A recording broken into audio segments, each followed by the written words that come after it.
হাসান আজিজুল হক, কথা সাহিত্যিক। রাজশাহীতে ১৩৯০ বঙ্গাব্দে ২২ ও ২৩ শ্রাবণ অনুষ্ঠিত রবীন্দ্র মেলায় বাঙালি সংস্কৃতি গ্রহণ বর্জনের সংকট শীর্ষক সেমিনারে সভাপতির ভাষণে কথা সাহিত্যিক হাসান আজিজুল হক বলেন, প্রথমে তো স্বীকার করতেই হবে যে বাঙালি সংস্কৃতির এক সুবিশাল উত্তরাধিকার বিদ্যমান। ইতিহাসের ধারা বেয়ে এই উত্তরাধিকার আমাদের কালে এসে পৌঁছেছে।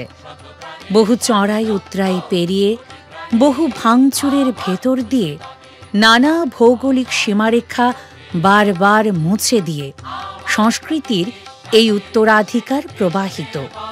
এই সত্যটিকে প্রথমেই মেনে নিতে হবে। এই মেনে নেওয়াটি আর কিছুই নয়, ইতিহাস চেতনা মাত্র।